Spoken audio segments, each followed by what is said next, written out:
Ayan guys, so happy lunch na naman guys. So kain na po tayo. So bumili lang po lang ng ating ulam sa labas guys. So ito yung ating kanin sa kalahati. So medyo upan muna tayo ngayon. Ang ulam natin ngayon is gulay lang muna guys. Gulay lang muna tayo. Bumili pala ako ng ulam na gulay to guys. Gulay. Nataro po, kain po tayo guys. Dahil tanghali na naman, kain na po tayo. Dahil nagutom na yun tayo guys.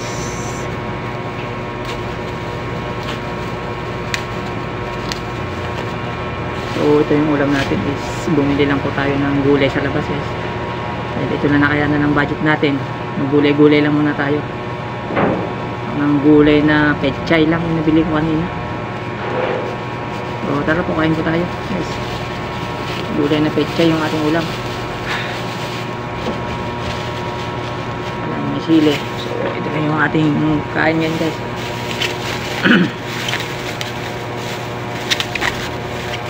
Kain po tayo. Naka-plastic para pag mamaya diretso tapon na. So ito yung pinaka the best na pag nasa pabrika ka guys, plastic lang yung kinakainan namin. So pag diretso tapon na. So ito yung ating ulam. So, tara po, kain po tayo. Ginisang pechay lang.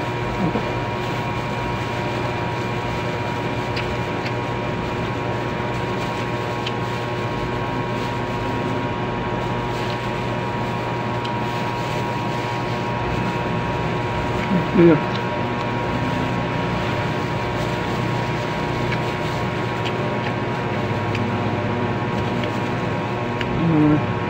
Ito lang yung nakain ng budget natin guys. Gulay man tayo.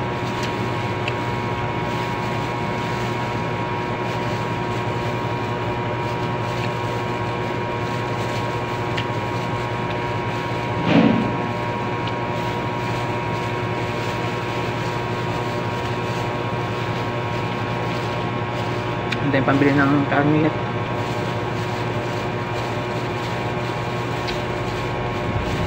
Yung ulam natin alternate lang, minsan isda, minsan gulay.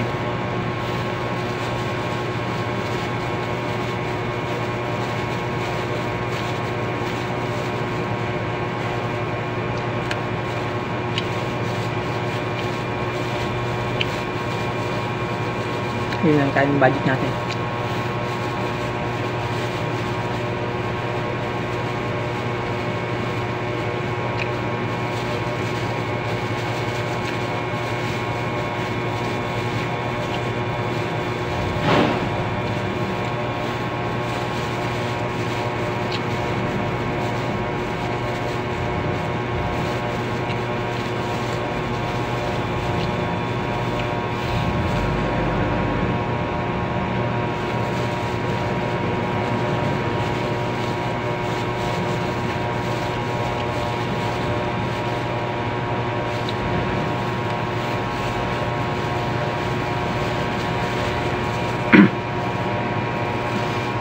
Tungguang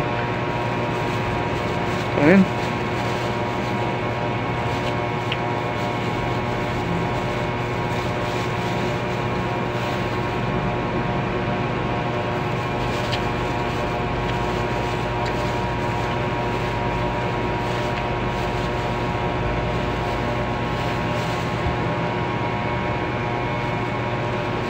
Napag-uya-uya crap.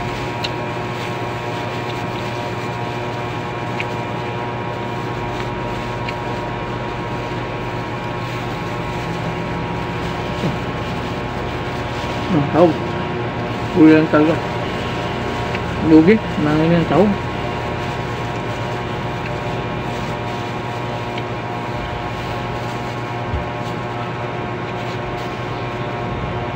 Yung ulam na kaya natin kasi nakabudget po yung natin. Bag ng karne ka magkano, 50 isang order sa gulay, 25 lang, pwede na kalahati. Medyo tipid. Kapag bumibili ako ulam, turukan lang, kalahati lang.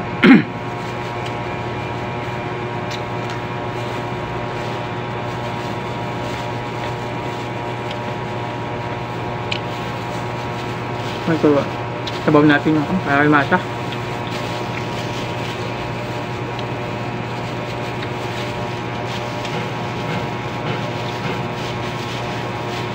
Ayan guys, so inalo ko na para yung sabaw makuha.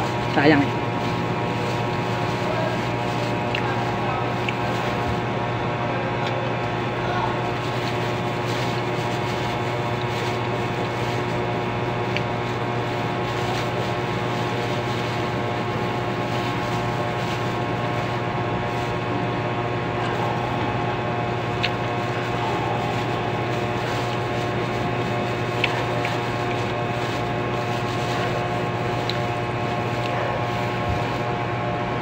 Kaya kong bagay.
So guys, tapos na tayo kumain guys. Thank you for watching.